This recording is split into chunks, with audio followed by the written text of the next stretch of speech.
Surviving R. Kelly painstakingly details the widely known allegations that we've known for about 20 years that haven't hindered this 51-year-old megastar in his nearly 3-decade career. All right. He's denied many of the accusations. He made that 19-minute song back in July. I admit he shirked accountability in favor of self-aggrandizement. And this documentary, which won for the record, I think should have been aired and should have been made, and that should have been highlighted. No one has ever tried to silence the voices of his victims. Okay, the documentary brings together the disturbing accounts of his accusers, indicts the people who have enabled his abuse with their silence. Now, in light of all of this, and once again, R. Kelly deserves all the public scrutiny that comes to him, because I have, through the years, condemned R. Kelly vociferously. As a preacher, I've condemned the gospel community's embrace of him. When y'all were playing I Believe I Can Fly as an anthem, way back then, I was condemning that. When y'all was singing Clean This House, when he made that with Isaac Caree, I condemned that. And because of my condemnation, I was soundly criticized by the public for having the audacity to condemn R. Kelly. The gospel community told me I was judging, that God could still use R. Kelly, and I shouldn't be saying anything. I was ostracized then. I was condemning R. Kelly when it wasn't popular to condemn R. Kelly. And now, on the basis of a tweet, I'm a rape apologist? Come on, sisters. Y'all got to do better than that. Now, the tweet that I sent was meant to highlight not that R. Kelly didn't deserve scrutiny, but that there are many white men who have not received the public scrutiny that they deserve. It didn't condemn the Lifetime docuseries. It simply suggested that the same level of scrutiny was deserving on these other sexual predators who happen to be white. Let me read the tweet so you can hear what it says. It said this, quote, "Y'all hear that? That was the collective sigh of relief from Woody Allen, Harvey Weinstein, Les Moonves, Sylvester Stallone, Tom Brokaw, Charlie Rose, Steve Wynn, Dustin Hoffman, Steven Seagal, Matt Lauer, and other white men, that y'all are surviving R. Kelly and not them." That's what the tweet said. That's the collective sigh of relief from all of these white men that is R. Kelly on blast and not them. That's what the tweet said. Now, when I tweeted that, black feminists lost their ever-loving minds and acted like fools, straight up. Accused me of being a rape apologist. Some accused me of being a rapist myself. Never once engaging in civil discussion, but they went on the attack.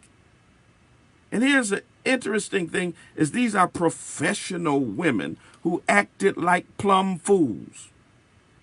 Jamilah Lemieux, y'all know Jamilah,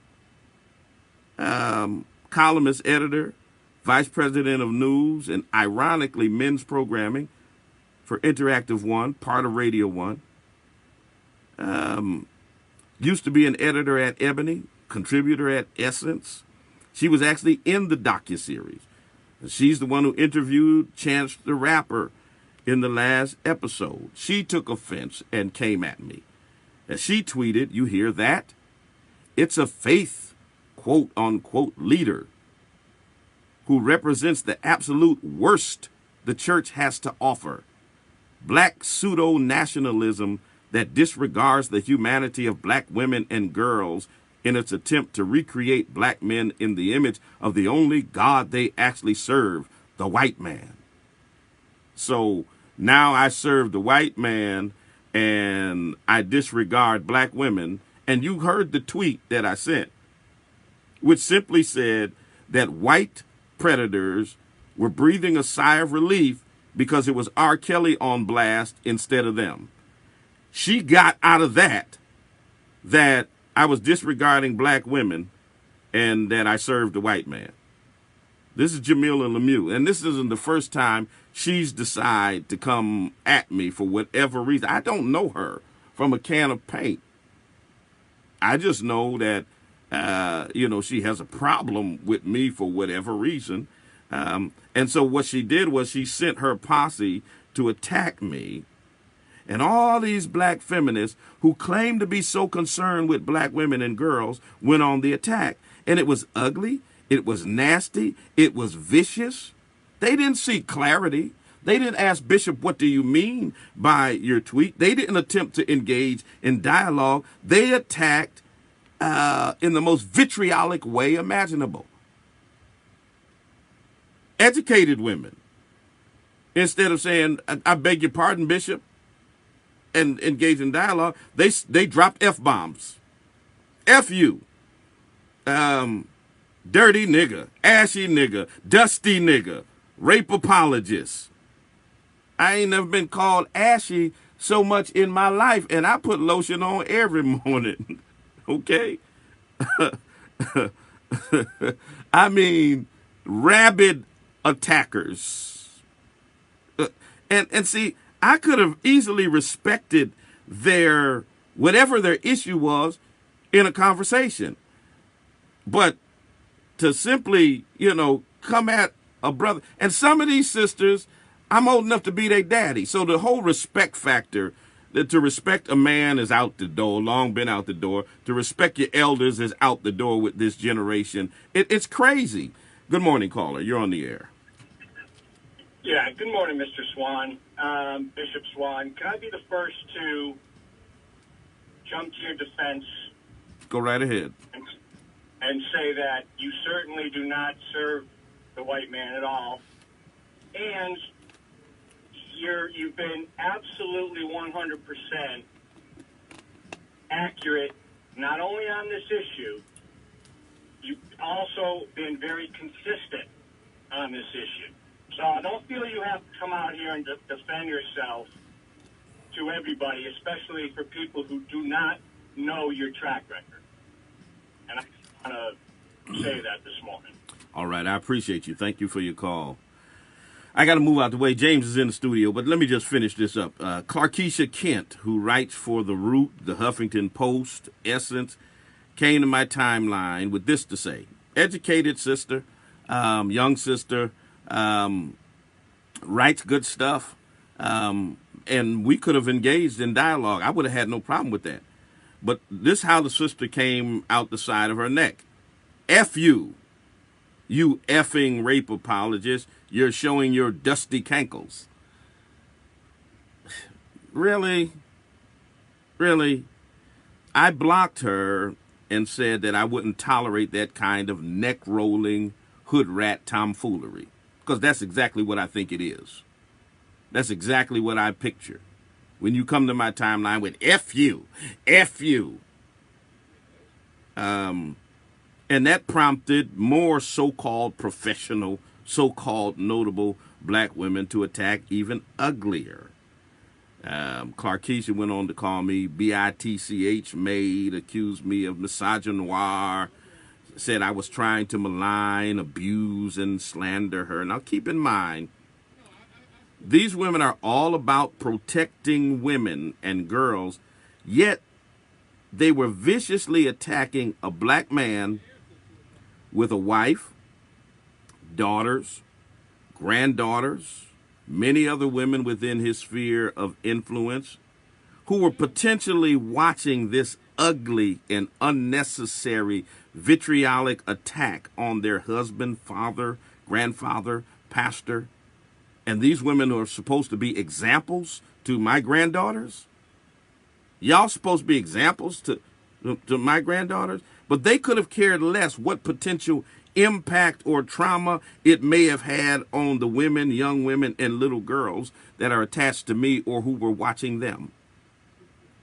Now keep in mind, not one of these women tried to have a dialogue, seek clarity, see what I meant by my tweet, disagree respectfully. It was straight to F you, dusty, crusty, ashy.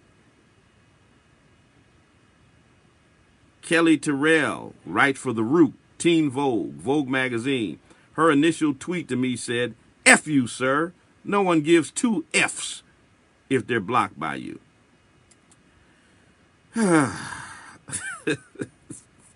And then next up was somebody I actually followed and who I thought offered some good tweets and insights. Don't know her personally, but I definitely expected more from her, and that was Yesha Callahan, a journalist and editorial director of news at Essence, called me Bishop Bobblehead, an emotional terrorist. We're all familiar with the term misogyny, the hatred of women. It's been well researched for decades, but we're less familiar with misandry, the hatred of men, the hatred, fear, anger, and contempt for men. And that's exactly what I see in so many of these black feminists who are quick to accuse black men of misogyny. But they are so quick to make every black man a dog, quick to call everybody crusty, dusty, and ashy, and all of that kind of vitriolic nonsense, simply because you disagreed. Listen, the bottom line is, as people, we are always going to have a difference of opinion. We are always going to disagree with one another. But how you get that someone saying that white sex abusers ought to have the same level of scrutiny as those that are black. How you get someone saying the same way Bill Cosby went to prison, Weinstein and so many others ought to be in prison, is caping for Cosby or defending rape. The type of mental gymnastics that you have to go through to get there is mind-boggling to me, especially for someone who has a documented track record of condemning these abusers, someone who has a documented track record of defending black women, someone who has a documented track record of calling brothers into accountability, but you decide you want to encapsulate their life into a tweet you disagreed with. Come on, sisters. Y'all need to grow up. You know, I agree with you that misogyny is a problem, but you can't replace that with misandry. You can't hate on black men, bash black men, decide that you're not even going to respect them enough to have a conversation with them. They didn't care that I was somebody's husband, somebody's father, somebody's grandfather, somebody's pastor. The only thing they knew was at that moment, we're going to attack this Negro. Highly educated, qualified, notable black women. So disappointing. I got to get out your way. Remember those events that are coming up on the 19th. So much is coming up. Bay State I'll take one last call and I got to get out of here. Good morning. You're on the air. Yeah, Brother Swan, don't let it bother you. A lot of black women are dealing with a lot of pain and they're damaged.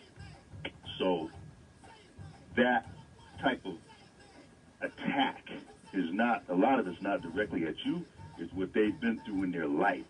So, a lot of times you just let it roll off your shoulders. You're a good man. These women are hurt. They're in pain. And they're damaged.